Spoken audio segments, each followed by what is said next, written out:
Hello बच्चों, Chanakya study point के इस चैनल में आपका स्वागत है।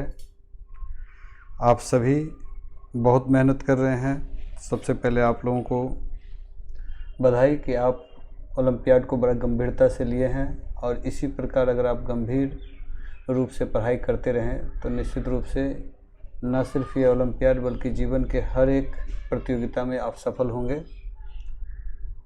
आपकी सफलता का सबसे बड़ी निशानी यह है कि आप लगे हुए हैं, बहुत ही गंभीरता के साथ लगे हुए हैं। तो वे सभी बच्चे जो संपर्क कर पाए हैं उन्हें भी, और जो संपर्क हमसे नहीं कर पाए हैं उन्हें भी, आप सबों को ढेर सारी शुभकामनाएं कि आप इसी प्रकार से ओलंपियाड जैसे कोई भी प्रतियोगिता में पार्टिसिपेट करते रहें और अपने जीवन में सफल हों। बच्चों, आज मैं केमिस्ट्री को लेकर के आया हूँ, रसायन शास्त्र, जो साइंस का एक भाग है। फिजिक्स मैंने 100 प्रश्नों का एक सेट दिया था कल, और आज मैं केमिस्ट्री का 100 प्रश्नों का एक सेट लेकर के आया हूँ। आप सभी इसे ध्यानपूर्वक स्टडी करेंगे तो आपको निश्चित रूप से जो है सफलता मिलेगी। इसके अलावा जिस प्रकार आप अपनी समस्याओं को भलीभांति हमारे साथ शेयर करते हैं, इसी प्रकार फिर से शेयर करते रहेंगे। तो चलते हैं बच्चों। पहला प्रश्न है, वायु का दाब जैसे जैसे घटता है वैसे वैसे द्रव का क्वथनांक क्या होता है? तो जब दाब घटेगा तो द्रव का क्वथनांक भी घटेगा, इसलिए इसका उत्तर होगा बी। गैस का द्रव में परिवर्तन क्या कहलाता है? तो गैस का द्रव में परिवर्तन, जैसे यहाँ है गैसीकरण, ऊर्ध्वापातन, संघनन और जमना, तो निश्चित रूप से इसका उत्तर होगा सी। वह ताप जिस पर ठोस द्रव में परिवर्तित होता है कहलाता है, तो उसे कहते हैं द्रवनांक। पदार्थ के कणों को एक साथ बांध कर रखने वाला बल क्या कहलाता है? तो उसे कहते हैं अंतराण्विक बल, यानी उत्तर होगा सी। पदार्थ के कणों के बीच कार्य करता है आकर्षण बल, प्रतिकर्षण बल, गुरुत्वाकर्षण बल, इनमें से कोई नहीं, निश्चित रूप से आकर्षण बल।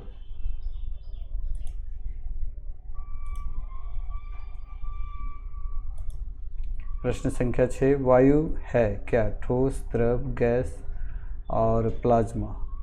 तो ये भी बताने की ज़रूरत नहीं है, ये लोग आप भली भांति जानते होंगे कि इसका उत्तर हो जाएगा सी।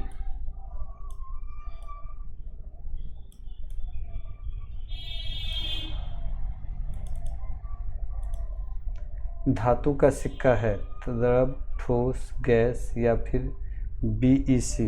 बीईसी का मतलब हो गया बोस आइंस्टाइन कंडेंसेंट, यानी पदार्थ की 5 अवस्थाओं पर आजकल वर्णन हो रहा है। 3 तो हम लोग भली बातें जानते हैं, ठोस, द्रव, गैस। चौथी है प्लाज्मा और 5वीं है बीईसी, बोस आइंस्टाइन कंडेंसेंट।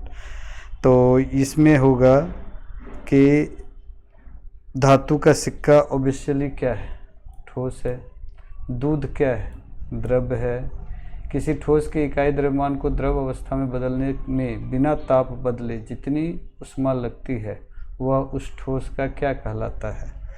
तो 9 का उत्तर होगा ए, द्रवण ऊष्मा। किसी द्रव के इकाई द्रव्यमान को वाष्प अवस्था में बदलने में बिना ताप बदले जितनी ऊष्मा लगती है वह द्रव कहलाता है क्या? तो वह जो है 10 का उत्तर हो जाएगा बी, वाष्पन ऊष्मा। किसी ठोस का सीधे वाष्प परिवर्तन क्या कहलाता है? 11 का उत्तर हो जाएगा डी, ऊर्ध्वपातन। बर्फ का एक टुकड़ा जल की सतह पर तैरता रहता है क्योंकि यह जल से भारी होता है। बर्फ और जल का संघनन समान होता है। प्रश्न संख्या 12 देख रहे हैं, बर्फ का एक टुकड़ा जल के सतह पर तैरता है क्योंकि यह जल से भारी होता है। बर्फ और जल का घनत्व समान होता है, या बर्फ जल से हल्का होता है, बर्फ का घनत्व जल से अधिक होता है। तो इसका उत्तर होगा बर्फ जल से हल्का होता है। आर्द्र वायु में गीले कपड़े सूखते हैं विलंब से, जल्द, उमस के कारण या फिर ठंडक के कारण। तो ऑब्वियसली इसका उत्तर होगा कि आर्द्र वायु में गीले कपड़े जो है सूखने में विलंब होती है। हवादार जगहों पर द्रव के वाष्पन का वेग घट जाता है, बढ़ जाता है, अपरिवर्तित रहता है या इनमें से कोई नहीं। तो इसका उत्तर होगा बढ़ जाता है। स्पंज है क्या? ठोस, द्रव, गैस या इनमें से कोई नहीं। तो स्पंज है ठोस।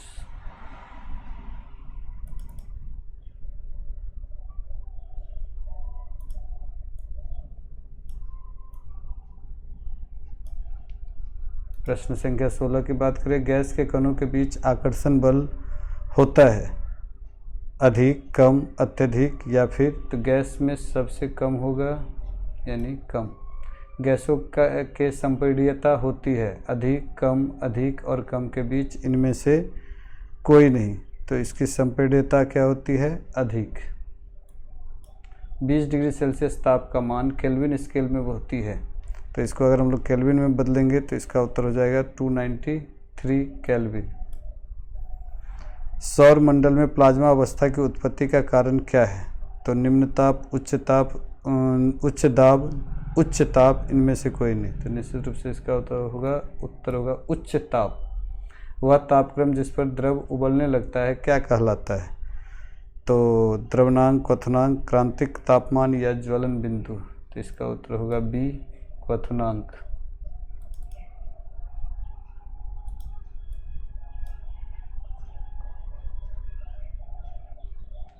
प्रश्न संख्या 21 की बात करें, निम्नलिखित में कौन तत्व है? जल, हवा, ऑक्सीजन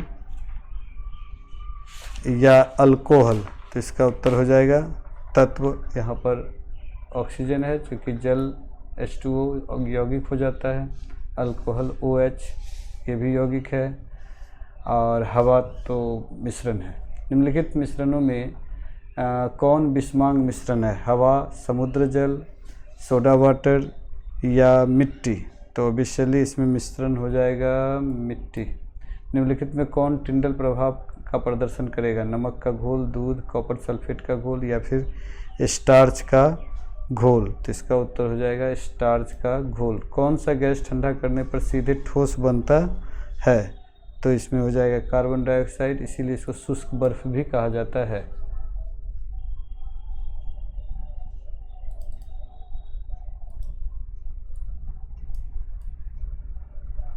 प्रश्न संख्या 25, निम्नलिखित में कौन यौगिक है? इस्पात, पीतल, कली चूना या फिर जिंक? तो इसका उत्तर हो जाएगा कली चूना, सी।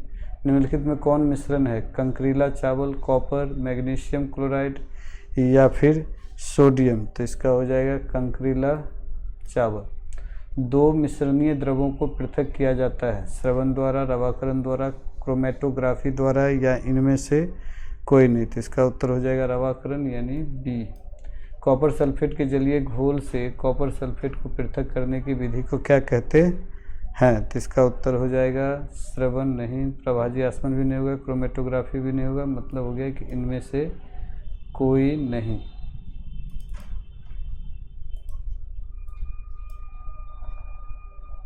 प्रश्न 29 की बात करें,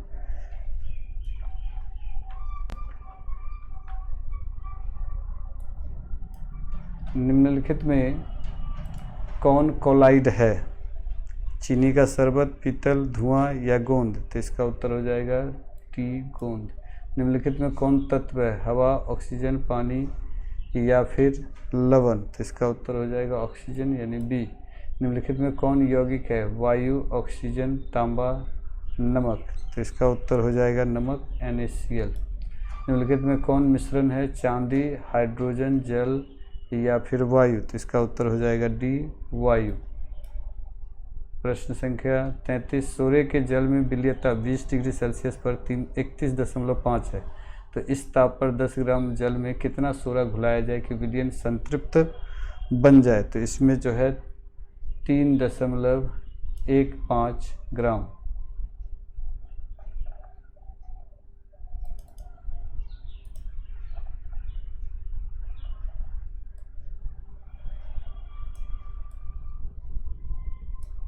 प्रश्न संख्या 34 की बात करें, एक या एक से अधिक शुद्ध तत्वों या यौगिकों से मिलकर बनने वाले पदार्थ को क्या कहते हैं? तो इसको कहेंगे मिश्रण। विलयन का यह घटक जिसकी मात्रा अधिक होती है वह क्या कहलाता है? तो वह जो है विलायक कहलाता है। विलयन का वह घटक जो विलायक में घुला होता है वह क्या कहलाता है? तो विलयन का वह घटक जो विलायक में घुला रहता है वो कहलाता है विलय। निम्नलिखित में कौन समांगी मिश्रण नहीं है? तो समांगी मिश्रण इनमें से कौन नहीं है? तो सोडा, जल, वायु, सिरका, लकड़ी। निम्नलिखित मिश्रणों में से विलयन की पहचान करेंगे? मिट्टी, समुद्री जल, कोयला या फिर वायु। तो इसका उत्तर हो जाएगा समुद्री जल।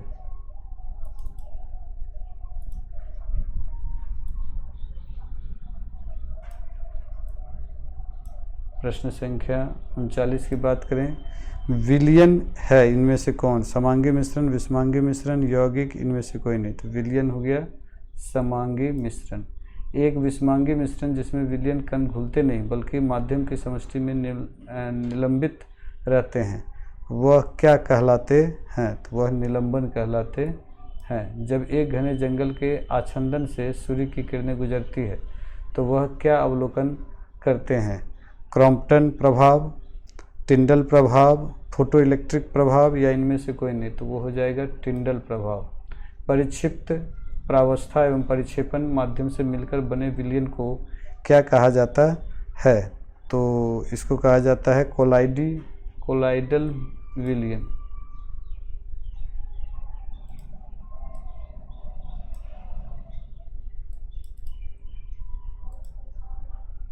आ, 43 नमक तथा अमोनिया क्लोराइड के मिश्रण को क्या किया जाता है? तो इसको ऊर्ध्वपातन द्वारा जो है किया जाएगा, अलग किया जाएगा। रेत के सूक्ष्म कणों का जल में निलंबन निम्नलिखित में किसका उदाहरण है?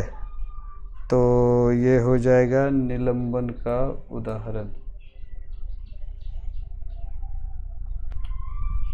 कोलाइड 45 नंबर देखेंगे, कोलाइडी विलयन में कणों के टेढ़े मेढ़े मार्गों से गमन करना कहलाती है।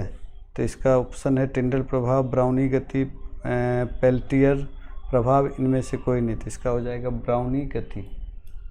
दूध से क्रीम को पृथक करने के लिए जिस विधि का उपयोग किया जाता है वह है क्या है? वो प्रभाजी आसवन, क्रिस्टलीकरण, अपकेंद्रीकरण, इनमें से कोई नहीं। तो इसका हो जाएगा अपकेंद्रीकरण। रंग वाले घटक को नीचे अथवा काले रंग की स्याही से पृथक किया जाता है? वाष्पीकरण द्वारा, क्रिस्टलीकरण द्वारा, प्रभाजी आसवन द्वारा या इनमें से कोई नहीं। तो इसका हो जाएगा वाष्पीकरण द्वारा।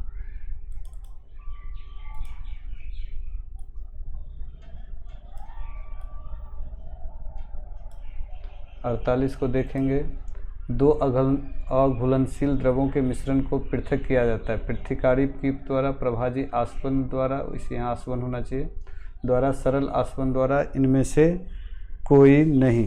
तो इसका उत्तर हो जाएगा पृथक्करण कीप के द्वारा, पृथककारी कीप के द्वारा। काली स्याही में उपस्थित डाई को पृथक किया जाता है? क्रिस्टलीकरण द्वारा, ऊर्ध्वपातन द्वारा, क्रोमेटोग्राफी विधि द्वारा या इनमें से कोई नहीं। तो इसका हो जाएगा क्रोमेटोग्राफी विधि द्वारा। दो घुलनशील द्रवों के मिश्रण को किया जाता है, पृथक किया जाता है किस विधि से? तो सरल आसवन विधि से, क्रिस्टलीकरण द्वारा, क्रोमेटोग्राफी विधि द्वारा या इनमें से कोई नहीं। तो इसका उत्तर हो जाएगा ए, सरल आसवन विधि द्वारा। इनमें से कौन उपधातु है? तो सोना, चांदी, सोडियम, जर्मेनियम। तो निश्चित रूप से इसका उत्तर हो जाएगा जर्मेनियम उपधातु है। सबसे पहले परमाणु की परिकल्पना करने वाला का नाम क्या था? ड्रेमोकिट्स, लियूसिपस, कपिल या फिर कनाद। तो इसका उत्तर हो जाएगा कनाद। भारतीय चिंतकों द्वारा परमाणु संबंधी चिंतन की ख्याति नहीं मिलने के कारण क्या? संस्कृत भाषा का प्रचार नहीं होना, भारतीय विद्वानों द्वारा साहित्य पर ज़्यादा ध्यान नहीं देना, अंग्रेजी का वर्चस्व कायम होना या इनमें से सभी। तो सभी कारण इसमें होगा।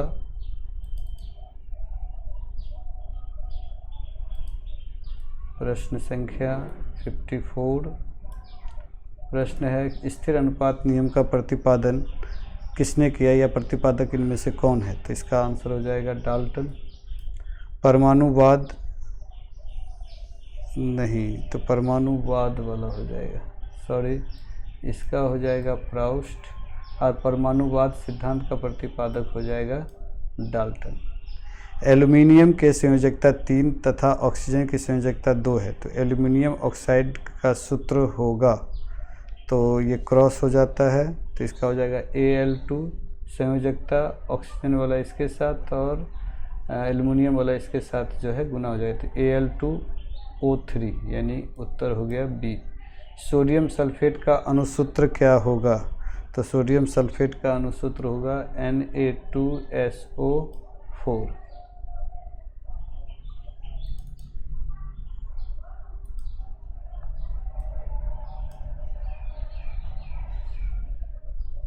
प्रश्न संख्या 50, ये तो हो गया 58। 1 ग्राम परमाणु मोल सोडियम का द्रव्यमान होता है कितना ग्राम? 23 ग्राम, 46 ग्राम, 14 ग्राम या 28 ग्राम? इसको जब सॉल्व करेंगे तो पता चलेगा 23 ग्राम।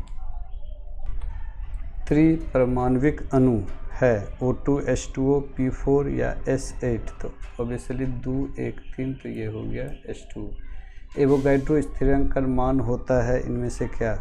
तो इसका उत्तर हो जाएगा 6.022 × 10⁻23। मोल की संकल्पना करने वाले वैज्ञानिक का नाम क्या था? बोर, ऑस्ट्रोवाल्ड, ग्राफ या डाल्टन? तो इसका हो जाएगा ऑस्ट्रोवाल्ड। निम्नलिखित में कौन चतुष्परमाणु अणु है? तो इसमें से जो है SO3 चतुष्परमाणु अणु है। किसी पदार्थ के अणु में विद्यमान परमाणुओं की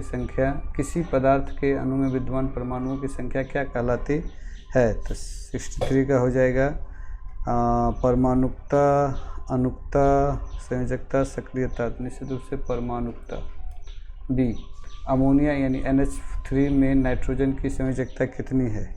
तो अमोनिया में नाइट्रोजन की संयोजकता हो गई 3। उसके बाद एथेनोइक,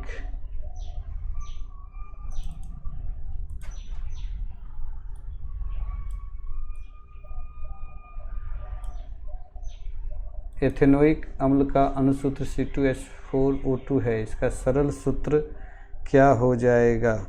तो यहाँ पर स्पष्ट दिख रहा है इसका सरल सूत्र, जैसे C2H2O2 है तो 2 एकम 2, 2 दूनी 4, यानी कि हो गया CH2O। सोडियम ऑक्साइड का सूत्र क्या होगा? तो सोडियम ऑक्साइड का सूत्र होगा Na2O।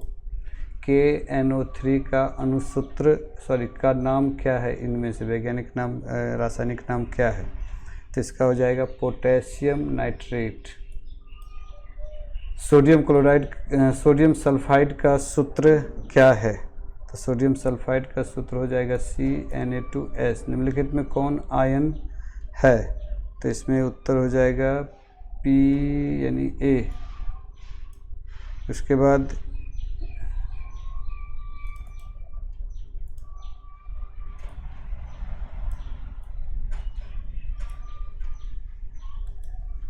एक ग्राम परमाणु बराबर है 2 मोल कार्बन का, 1 मोल कार्बन का, 12 मोल कार्बन का या 6 मोल कार्बन का? तो 1 मोल कार्बन का। 1 ग्राम अणु CO2 बराबर होता है किसके? तो इसका हो जाएगा 1 मोल CO2 का। किस वैज्ञानिक के अनुसार परमाणु अविभाज्य है? ऑब्वियसली डाल्टन के अनुसार। सोडियम फॉस्फेट का अणुसूत्र होगा क्या? Na2PO4। प्रोटॉन की खोज में विद्युत विसर्ग नली प्रयोग में एनोड से निकलने वाली किरणों को क्या कहा गया? तो इसमें एनोड किरण भी कहा गया, धन किरण भी और कैनाल किरण भी। इसका मतलब हो गया इनमें से सभी। तत्व के परमाणु में वर्तमान प्रोटॉन की संख्या को क्या कहते हैं? द्रव्यमान संख्या, परमाणु संख्या, जादू संख्या या उपयुक्त सभी? तो इसका उत्तर हो जाएगा परमाणु संख्या। किसी तत्व के तीसरे ऑर्बिट के इलेक्ट्रॉन रखने की अधिकतम संख्या क्या है? तो इसका फार्मूला होता है 2n²। तो n जो है चूँकि तीसरा है तो 3 का स्क्वायर 9 × 2, 9 दूनी 18, इसका उत्तर हो जाएगा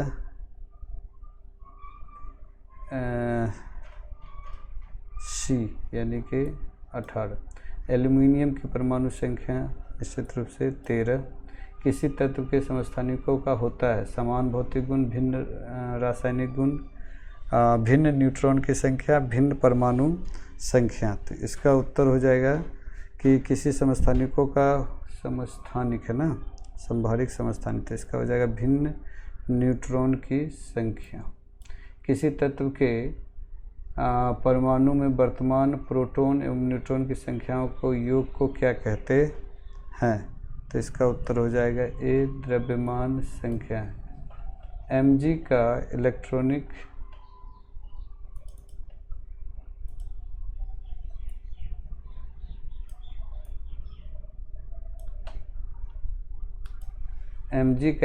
विन्यास क्या होगा? तो mg का इलेक्ट्रॉनिक विन्यास ए होगा, क्योंकि इसकी परमाणु संख्या 12 है, तो 8 2। ये क्या दर्शाता है?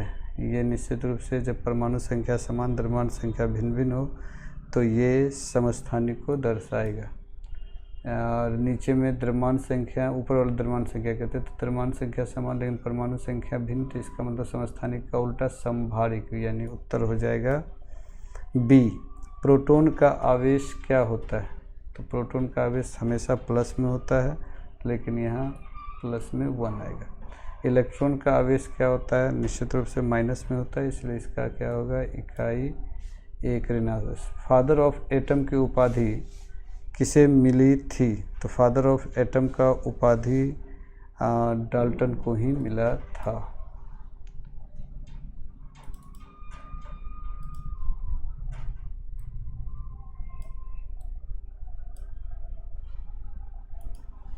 बात करते हैं कैथोड किरणें क्या है?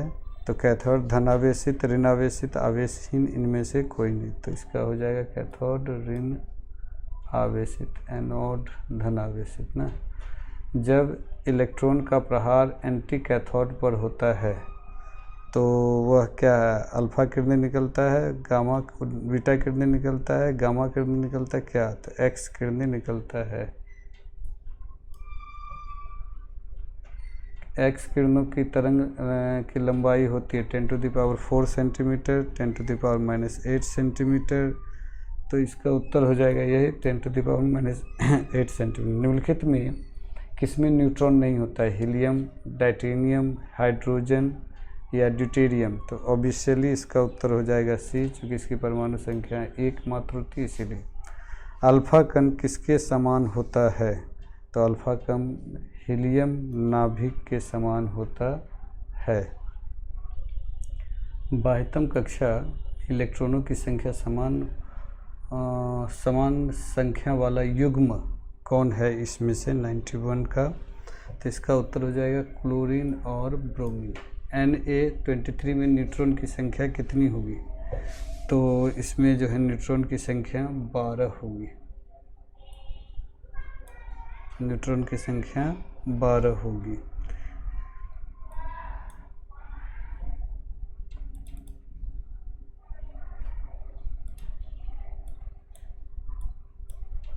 प्रोटॉन कण क्या है? ऋणावेशित, धनावेशित, आवेशहीन। निश्चित रूप से धनावेशित कण है। एक परमाणु की त्रिज्या क्या होती है? तो एक परमाणु की त्रिज्या 10⁻⁻8 सेंटीमीटर होती है।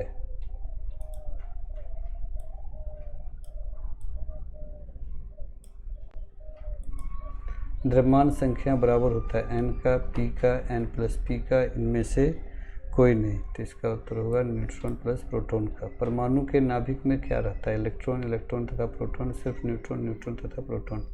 तो परमाणु के नाभिक में इलेक्ट्रॉन तथा प्रोटॉन तो नहीं होगा, न्यूट्रॉन तथा प्रोटॉन, यानी डी। सोडियम का सही इलेक्ट्रॉनिक विन्यास क्या होगा इनमें से? तो सोडियम का सही इलेक्ट्रॉनिक परमाणु विन्यास होगा 281, क्योंकि सोडियम की परमाणु संख्या 11 होती है। कैथोड किरणों में क्या उपस्थित रहता है? इलेक्ट्रॉन, प्रोटॉन, न्यूट्रॉन या परमाणु। तो इसका उत्तर हो जाएगा इलेक्ट्रॉन।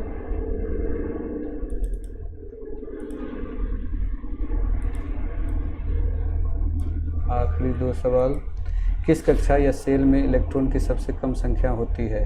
K, L, M या N? ऑब्वियसली इसका उत्तर हो जाएगा K, सबसे कम 2 इसी में होता है। निम्नलिखित में तत्वों में किसका इलेक्ट्रॉनिक विन्यास है? 2, 8, 4, 8, 2, 10 और 10, 4, 14। तो ये इसका उत्तर हो जाएगा सिलिकॉन।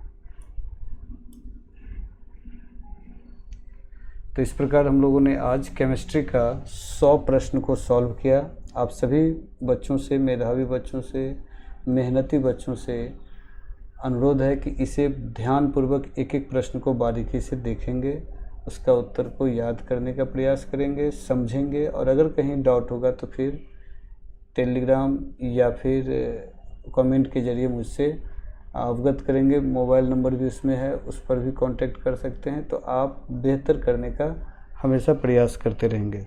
ऑल द बेस्ट, बहुत बहुत धन्यवाद। आज के लिए बस इतना ही।